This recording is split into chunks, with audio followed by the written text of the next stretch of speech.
Hi everyone. Thanks for being here. And again, I'd like to welcome an old friend of mine and an old teammate of mine from both my club days and later on at Cal.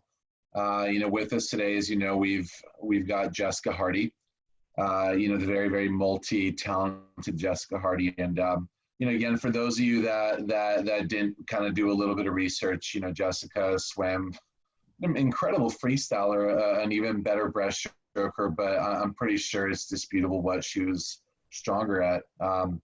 Being a world record holder in anything, it definitely puts you in that stratosphere of greatness. And but at the same time, the freestyle events and the ability to sprint freestyle like you have in the past, you have to be somebody who's competitive enough in the one race that the entire world and everybody and their mom races. So it's pretty cool when you can be successful in so many different, breaststroke and freestyle. You see a whole lot of people doing both races when there was a time in the past when that wasn't an issue.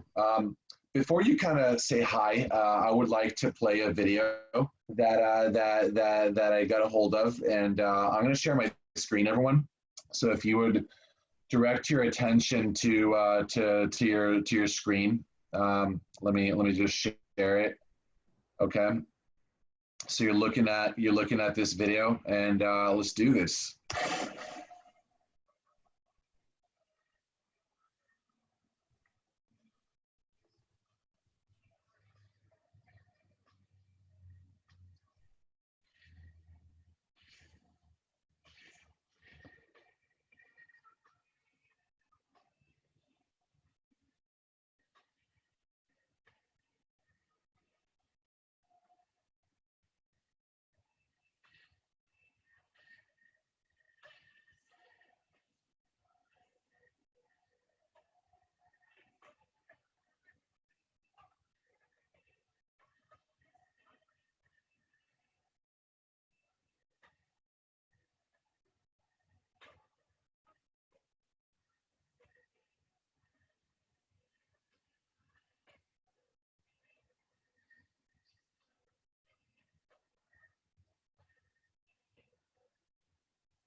Wow. Okay. Wow. Hey, Jessica, welcome. And how are you? I'm awesome. How are you?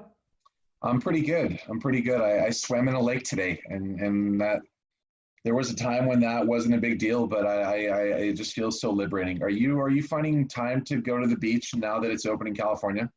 No, we haven't, just because it's pretty crowded. I'm kind of afraid to deal with all the people that are there, but it's been awesome weather and we've been outside in our yard and hanging out. It's been fun. I can't complain. And you got two little children that depend on you, so there you go. You're being responsible. Yeah. Thank you for that. Yeah, Um, trying. yeah. Hey, my gosh, there's so many things that we can kind of touch up on when you're in question. Yeah, the reason why I kind of started doing these things was to first kind of relate people who have done some cool stuff like yourself, and to relate them to age group athletes who see someone like yourself and other successful athletes and think that it would be a dream to be like these people. And there are times when people think it's unattainable. And my goal was just to bring y'all on and to tell us a little bit about how you got started. I think that's a pretty good place. How did you get started in swimming? I was 3 and I fell in a pool at a birthday party and I did not know how to swim at the time. So my mom put me in swim lessons and I never really stopped from there. Just did summer league and played swam club a little bit, but played a ton of other sports too. Um, What'd so you I play? was, I tried everything. Pretty much every sport. My favorite was probably um, soccer growing up, and then really liked volleyball, and then water polo in high school until I was 16. I quit polo and started driving down to Irvine. I lived in Long Beach. It's like a 45-minute drive. So as soon as I got my driver's license, I quit all the other sports and started driving down to swim on Nova with you and a bunch of other amazing athletes. And I mean, it was by far the best decision I think I made ever in my life, because polo, I mean, I did not have a future in it. It really was fun though. Like, it was a good way for me to cross train and work hard without realizing that I was pushing my body. Same with all the other sports. I think it made me a better athlete growing up, just in general, and then translated, into the pool, because I was a sprinter, and really growing up in the sport of swimming, never found the right support staff, from a coach that kind of knew how to deal with that kind of an athlete, where, the norm at the time in the 90s and early 2000s was to just kind of pound everybody with yardage and see who could survive. And then they were the people that did well. And I was not an athlete that could handle that. So kind of like spreading out my time into other sports kept me in the sport a lot longer, for sure. Knowing what I know about you, you're a boss, Jess, right? Aww.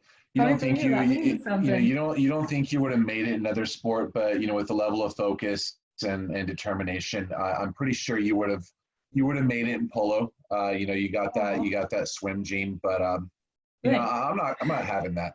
I'm not having that. I'm glad you swam though. Yeah, I remember you starting to swim with us, and it's cool that you made that commute. It might not always seem like a huge commute, but for some people it is, and especially on that 405 freeway in California, it's a mess. But things seem to work out for you. What did you like the most about Irvine Novas or that club environment that we had?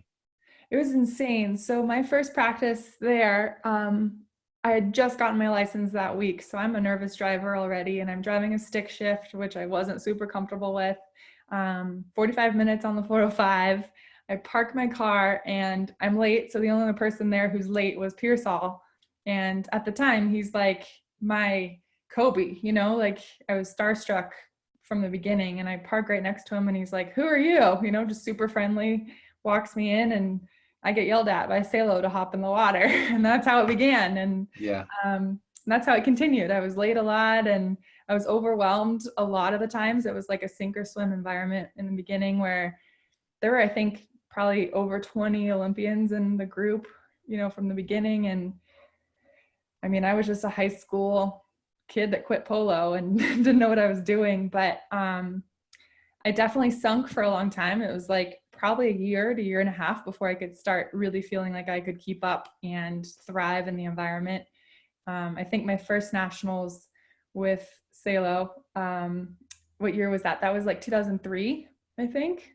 So then my first nationals with Salo, I added like 4 seconds. And then my second nationals with Salo, I dropped like 10 seconds. So it really worked. Once it clicked, it really, really, really clicked. So there's something to be said about that. Like, going out of your comfort zone and getting it over your head is really scary, but really, can pay off, and amazing things can happen. And I mean, it's worth it for sure.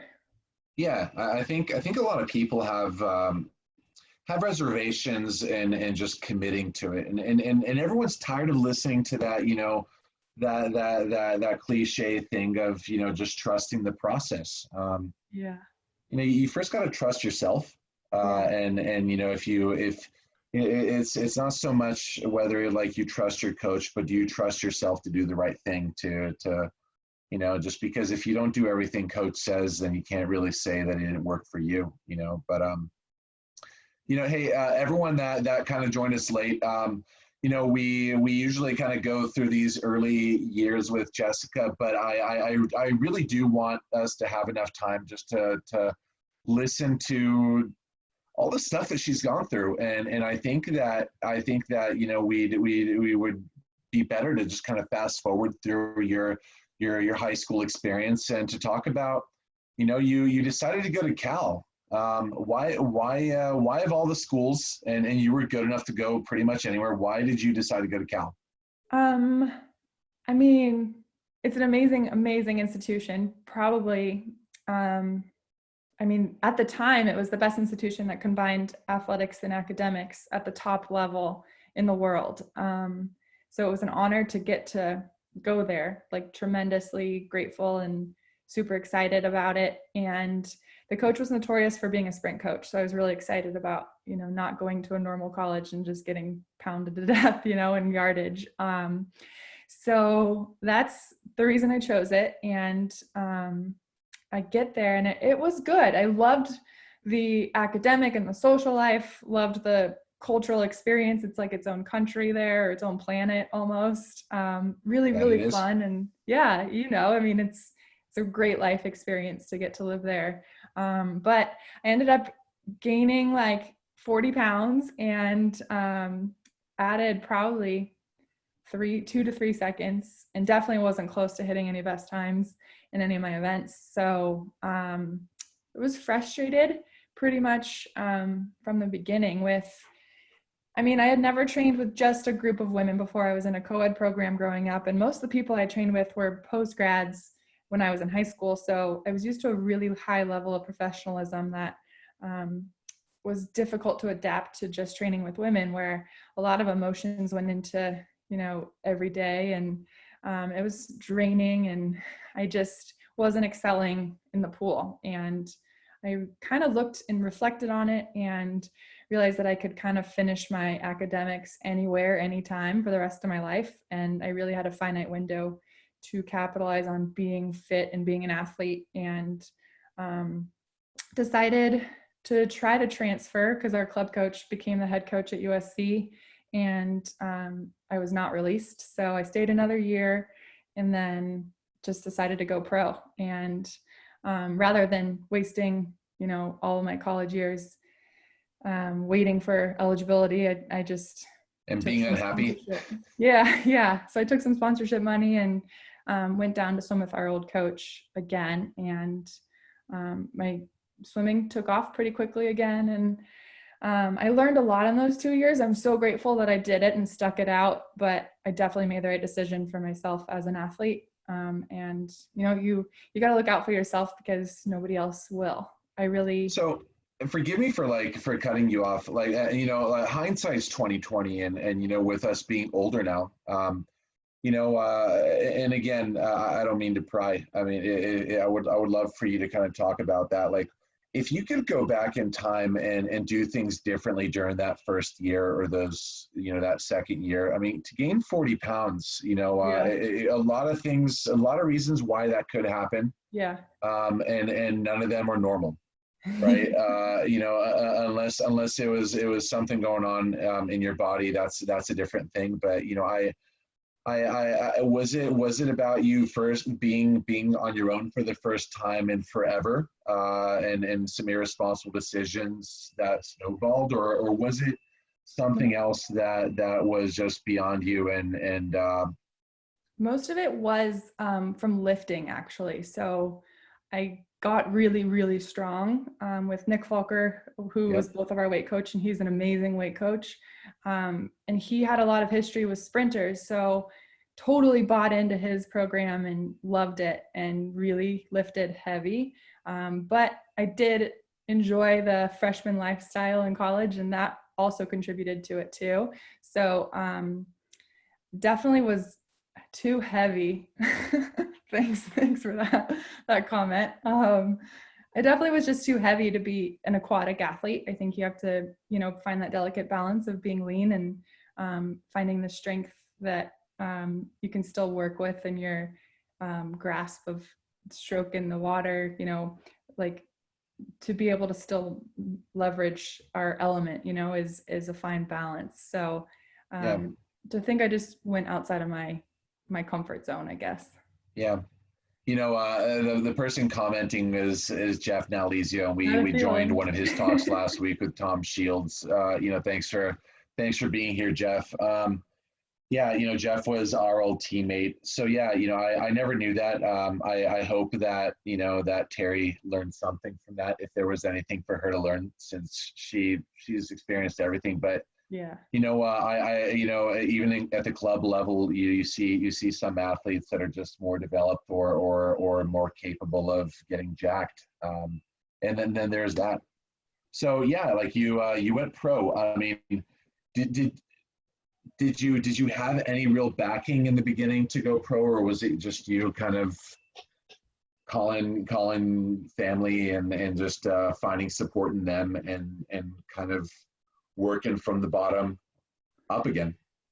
So you aren't supposed to talk to agents while you're still an NCAA athlete. So my parents kind of navigated the agent world for me, and then got a Speedo deal pretty much the next day after NCAA's, and pretty good relationship with them through the water polo world, actually. Just like my best friend growing up was actually on the water polo national team too, and her mom worked for Erica Figgy? Speedo. And pardon me? Erica Figgy? No, I love her, but Lauren Silver, she played at Stanford. Yeah, I mean, it was just a small community, so it ended up being pretty rewarding right away. I mean, I would have loved to have continued in college. I think that experience is so, amazing, and it just wasn't right for me at the time. But I get it. I get it. yeah. There goes a lot into something being right and you're feeling good. And I'm glad that you left. Whatever instincts that you had were telling you to go, and you did, and look at you now, right?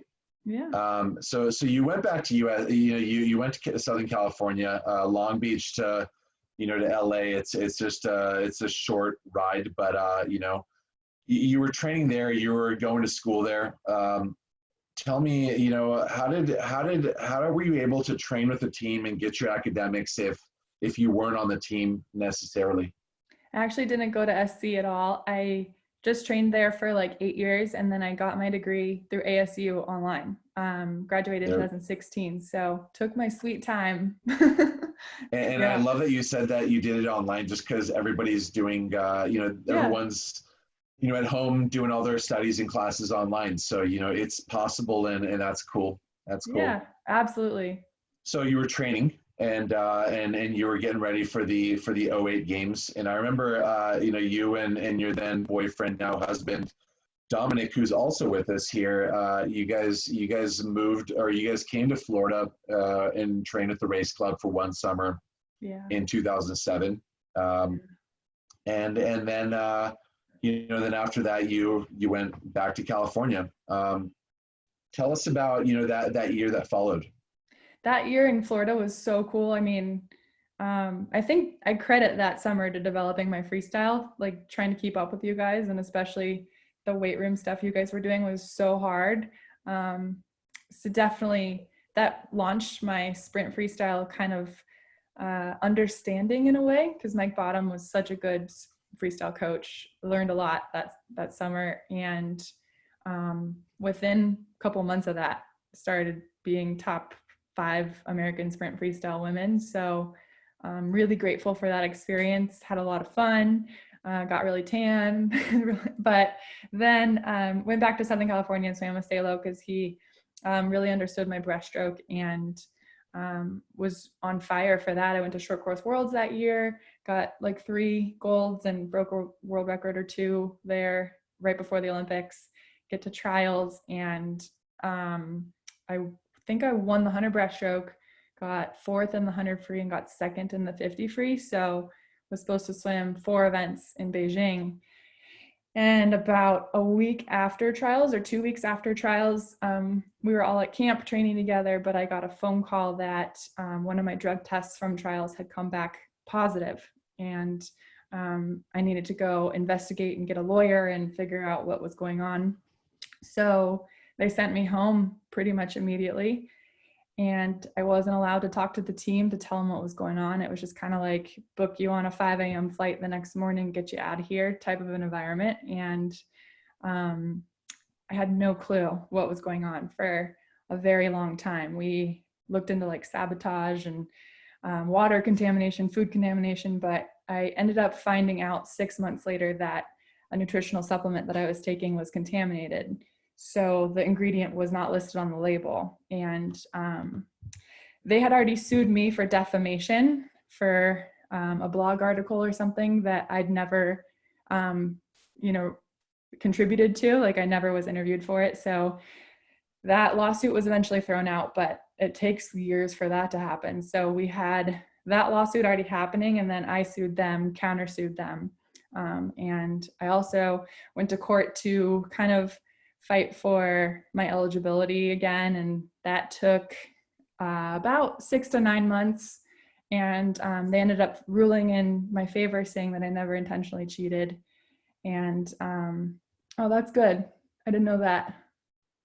That's really smart idea. Yeah, like it took a long time and it took a lot of money and resources to figure it out. But the supplement that I was taking, I mean, took me off the Olympic team. I watched the girls that I beat at the Olympic trials win 3 silver medals. I beat them like the month before and they got 3 silvers. So I know that I could have probably achieved that at least. And I like to think I would have done even better. And I didn't swim faster on supplements than I had in my entire career. So it really wasn't worth it, in my opinion, to have even taken them. And I, was suspended for a year and stopped taking supplements for the rest of my career after that. And my very first competition back, I broke the 50 breaststroke world record in a time trial, my very first race back out of my suspension.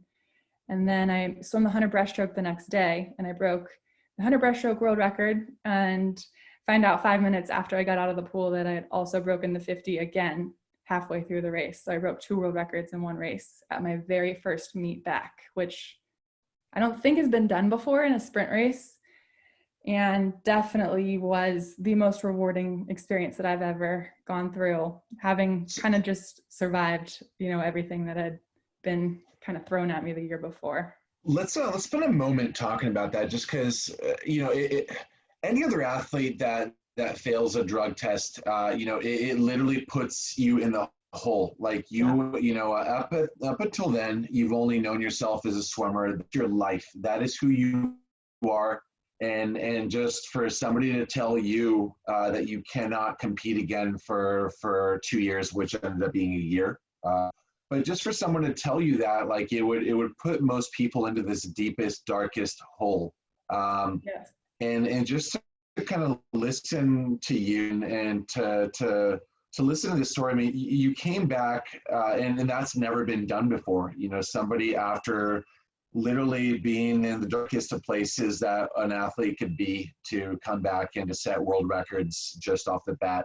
Could you tell us a little bit about like that process and when you stopped feeling sorry for yourself and just went for it again? Yeah, I felt sorry for myself for a long time. Dom's right. I should mention that all 3 of those world records happened in Federal Way in the pool that you guys practice in. Totally didn't even make that connection. Oh my gosh. Yeah, totally. It was at US Open in 2009. And I'm telling everyone here, like I was traveling a Federal Way as an age grouper for some championships. So a part of this gig for me is to relive my childhood in the facility that you swim at mostly every day. So yeah, back to you, Jess. Thanks, Dom, for that sidebar. I forget what you asked. Okay, depression. I was diagnosed with depression and PTSD pretty much immediately. I didn't want to take medication because that's what got me into the mess in the first place. So I just was in consistent therapy the whole time. And it took me a long time to stop feeling sorry for myself because I didn't have an answer and I didn't have a date when I could return to competition. So those were the 2 obstacles that I had to overcome. Kind of what caused my positive test. Once I got that answer, I could find out when I could race again. And once I had all the answers, I was dialed in, because like you said, I mean, it was like literally stripped away, and all of my love, all of my life's purpose at the time was to become an Olympic medalist. Like I lived and breathed it, and I really, really wanted it for as long as I could remember. And yeah, I mean, it was terrible. Like I wasn't allowed to practice. I had to practice on my own a lot of the times.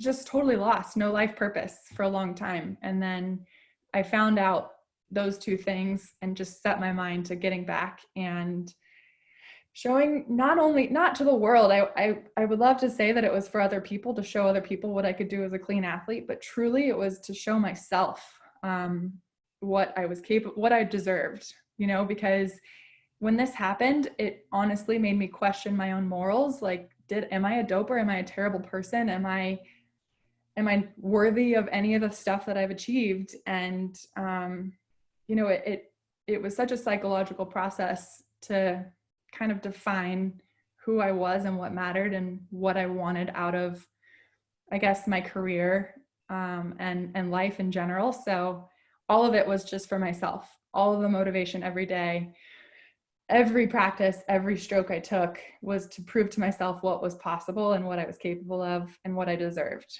So I think that's the biggest life lesson, is to A, swim for yourself, not anybody else, and B, really appreciate the opportunity that you guys have, because I've had it taken away for stuff that I didn't intentionally do. And my gosh, it's such an honor, and the best gift in the world is to get to practice and to get to compete and get to hang with your friends. And it's super similar to what you guys are probably feeling. I like to think it's similar to what you guys are feeling right now, being quarantined and not being allowed to practice. There's a lot of life lessons and parallels in this, that, not being allowed to practice and missing your friends and kind of having your season stripped away for something that was out of your control is pretty similar to this. And I think the best advice that I could give to come out of this is identify why you swim, identify what you want to achieve, and what you want to, I don't know. I mean, what drives you every day, and what every stroke matters. And, and Jess, like when we work with really young people, they're really, really literal. So, and for those of you that are younger than 14, when Jess said, swim for yourself and no one else, what she meant was, do it for who you are and for the love of it. And be sure that, she was always surrounded by supporting people, not just her family, but, when she got back into training with the team, she had a lot of wonderful people around her that pushed her every day. And in some ways, I would like to think, Jess, helped you in your return. Absolutely. Couldn't have done it without the amazing core people that I knew I could trust. When this kind of thing happens, the people that you're still talking to on a daily basis that encourage you and support you, the group is dwindling down. Like, these Zoom meetings are super important for you guys to stay connected, because you're not just haphazardly seeing each other on deck anymore. It's like, this is the group that matters, and identifying that in these kind of situations really helps, and it's a good thing to know who really cares and who wants to support each other. Yeah. I remember I took that exact same supplement that you had so much trouble with. And when that all happened, I was terrified for myself and everyone that was also taking that same arginine supplement, I think it was. Yeah, exactly. Yeah, it's just for those of you that are seniors or younger, or just even interested, supplements, don't touch them. There's so many natural ways of going about this, and you can literally get everything that you need through a correct diet. But yes. Yeah. I broke 12 world records and I won 2 Olympic medals on 0 supplements. How about that? So you heard chocolate it milk. here. Dom says chocolate milk. I was endorsed by chocolate milk, and I remember that. Yes. That is the coolest sponsor. That is the coolest sponsor. All right, are you a chocolate or a strawberry milk fan? Chocolate. Strawberry is disgusting. You like strawberry? I disagree. Oh my gosh. Hey guys, let's I kind of feel like we heard a lot. Let's kind of get some questions in. If anybody has a question, you can just raise your hand, or you could just unmute yourself, and it would be great of you to ask the question directly to Jessica. Don't be shy, guys. I love questions. As we're as we're waiting for these people to just kind of think up of what they want to ask. Obviously that might have been just the most difficult thing, in your career all up until then. But when you think back at your earlier days, I always kind of ask this question, but is there something that you would have wanted to tell your younger self in a letter, or if you could travel back in time and is there something that you wish you knew earlier on that would have just really helped? I don't know. I love to live my life with no regrets, truly. I love to like own that. But I definitely wouldn't have taken supplements, and I would have loved to have known that I can relax a little bit, and enjoy it, because I was so like strict and focused sometimes that I think to just smile more would have been a good tip for myself. Hey Taya, would you unmute yourself and ask a question? What are snacks you eat before swim meets? Okay, so I think that the experience from swimming all over the world, as Kavik probably can attest to, you can't consistently like rely on the food and, having access to the same type of snacks. So I was really open-minded and flexible with what I ate before I competed. But I definitely stayed away from stuff that I knew or didn't know, what I was eating, or stuff that I knew would upset my stomach. So tried to just pick like neutral, bland foods that I could trust and I knew how my body would react to them. I think, a good rule of thumb is to not overeat and eat something that is safe for your stomach. That's really good advice. Hey Pauline, would you unmute yourself and ask your question? I think it's a great one. Aside from the supplement issue, is there anything that you regret from your career? No. No, I regret not enjoying it more, because now that I'm retired, I miss it a lot. I miss the fun travel and people and the medals and the world records, the adrenaline rushes. Oh, hey. Hey, Jeff. I just regret not, doing more and loving it on the way, I guess. That's good. And that's, again, hindsight is 20/20. You don't see these things until it's all over.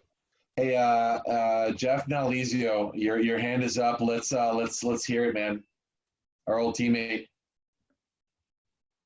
Unmute yourself. I don't know if his hand was up or he was just doing pull-ups. Yeah.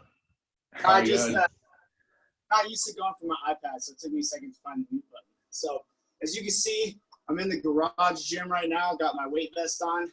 And one of the great things about being an athlete, not just being a swimmer, but being an athlete, is learning skills that you can use to keep yourself strong, fit, sane for your entire life. So my question is there anything specific from your training with Mr. Falker at Cal, or from the race club when you were doing basically the guys' strength work? Is there anything that you've retained from there that you like to do regularly just to keep yourself in shape? I still do most of it. I think both of those two weight experiences really shaped who I am, even as like a life athlete now, especially when pools are closed right now. I do all of it. But I think by far what helped my freestyle the most was boxing, and like replicating the strokes with little dumbbells and stuff. I had never done that before and loved it. Awesome. Great. Thank you, Jeff. Sierra, would you unmute yourself and ask, please? Hi, how did you deal with like homework and swimming at such a prestigious school? So I didn't do this as successfully as most at Cal, but definitely what was necessary was to be able to compartmentalize. So when you're in the classroom, you're 100% all in. When you're doing your homework, you're 100% focused on that. And when you're in the pool, you can't worry about that stuff, and vice versa. So I really got as good as I could at that, and just being in the moment and giving 100% of my attention to the task at hand, to absorb and learn and give the best effort that I could in the respective activity. But definitely it's a lot easier to say that than to actually do it. And I struggled a lot with being stressed out and overwhelmed. And I think it's okay to struggle and it's okay to ask for help. And I definitely relied on a lot of people for help with between tutors and coaches and Dom and Kavik. And I mean, a lot of people, go into helping people succeed, and it's okay to ask for help. And I think it's a good thing. Like athletes, especially, try to tough it out and look at asking for help as like a sign of weakness when it's actually the stronger person that has the ability to ask for help. So that's my biggest advice, is to just ask for help when you need it. That was such a great answer. Thank you, Jess, for that, and great question, Sierra. Yeah. Hey, Janelle, would you please unmute yourself and ask? I was wondering if you had any like general advice for freshman year of swimming in college. Say keep an open mind, because it's going to be a lot of new info, new sensory activities, and new people, and all of it's different. Even if you have a coach with similar coaching philosophies, it's a lot of stuff all at the same time that's different. So stay flexible, keep an open mind, and give it your best. I mean, it's fun. I would say try to find the fun every day. And I guess also, not related to swimming, is learn how to say no to things, because there's always going to be something going on in college, especially your freshman year in the dorms, and a lot of fun stuff goes on, but it's not always in your best interest to participate in everything. So really assess what your priorities are and learn how to stick true to those. Yeah, I think, and those of you, like, I get it's hard. Everyone, besides school and swimming, you don't feel like you've got enough time for yourself. And I think that it's really good that Jess mentioned, finding some time to have fun. You got to keep it fun, right? Brooke, would you unmute yourself, please?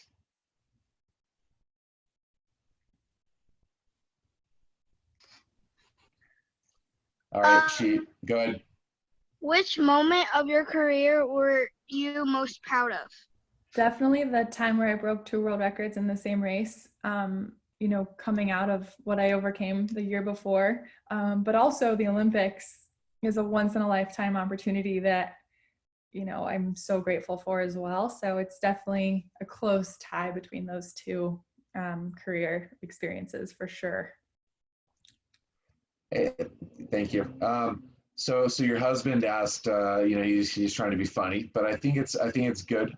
Is the advice that you would give your 12-year-old self the same that you would give your own kids? Are you of the mindset, Jess, that you have to make certain mistakes for you to ever truly learn, or are you, if somebody told you like, hey, Jess, don't do this, you would have listened to them? I do believe you have to make mistakes to learn from them. And going through my suspension made me a better person too. That I would not wish this on a single person on the planet, but I am grateful for a lot of the life lessons that I learned from it. And it made me a much better, more humble, more appreciative, more hardworking, more gracious person. And relating that back to my kids, I really don't want them to go through that experience or anything like it, but I do think it's important for them to struggle and find their own way and their own life lessons. So yeah, I would tell them to keep on going on, keep on kicking on. Yeah. Maya, would you unmute yourself? Hello. Did you have any struggles with bouncing between the 2 strokes that you did? Absolutely, yes. Breaststroke is the slowest stroke and freestyle is the fastest stroke. So like geographically in the lane, I never knew where to go because I would do half a set freestyle or incorporate both strokes in a set. And it's so hard because at the end of the lane, I could do breaststroke, but not sprint freestyle because I'd be running over everyone in front of me and vice versa, getting in the way if I went up front with breaststroke. So I really, really struggled with that, just practicing and where to go, and find space to be able to do both. And also another example is like literally no one else on the planet did those 2 strokes at the time. So all the competitions put those 2 events really close together. And at a world championships, for example, the 50 free and the 50 breaststroke were probably 10 minutes apart. And I was top seed in both of them, and I had to swim both of them 10 minutes apart. And I won gold in the 50 breaststroke first, but then didn't have time to recover, and I got 8th in the 50 freestyle. So definitely would have done better if I had had more than 10 minutes. But yeah, I mean, it's hard. But now there's a lot more people that do the 2 strokes. So I think they're trying to consider, all sprint races, separate them out, just in case they put the crazy distance people in between us. So yeah, I mean, it was fun though. Like, can't complain. Yeah, Maya, the girl that asked this question, she's actually a wonderful breaststroker and has so much strength and capacity and future in the freestyle events. So Awesome. yeah, that's thanks for talking about that. Hey, guys, if you have any more questions, please do ask. Like Jess, I've known you for a long time. I don't even know where to begin. If it were up to me right now, like I just want to talk to you about your kids. But for those of you out there, I want all of you to know that we are appreciative of Jess coming on and once again reminding us that our journeys to success, it's not always linear. Sometimes you have to lose it all to know what you got. And I think that this time that we're in right now, it's given us that perspective. Swimming was taken away from us, and because it's taken away from us, I bet a lot of you cannot wait to get back to the pool. And I think that we're all going to be a whole lot more grateful when when we come back. So I really do look forward to that. Sierra, ask your question. All right. Did you break the world records at KCAC? Yeah, That's I our broke pool. all 3 of them there. That's cool. Yeah. That is really cool. I mean, it's an amazing pool, like amazing. Although it's sometimes a little bit too cold for my liking. Although that might have changed. It's been like probably 8 years since I've swam there. No, the water is always kept at a nice 26, 27 degrees. That's never really an issue. Celsius, I hope. Yeah. And Jeff just commented he heard that this pool is short. No, it's sexist. Anyways, guys, Jessica, thanks. Thank you. We appreciate this and your time, and I'm grateful for our friendship and that we're, talking to each other kind of regularly through Dominic. So that's really, really cool of you. Yeah, it's been fun. Jess, thanks. And again, everyone, Jess is a new employee at BSN Sports. They offer some sports stuff, so it's totally possible in the future that we're gonna work with you, Jess. All right. Anyways, have a wonderful night, Jess, and everybody, and enjoy your weekends. You guys are awesome. Thanks for having me. Cheering Bye-bye. for you. Bye, guys.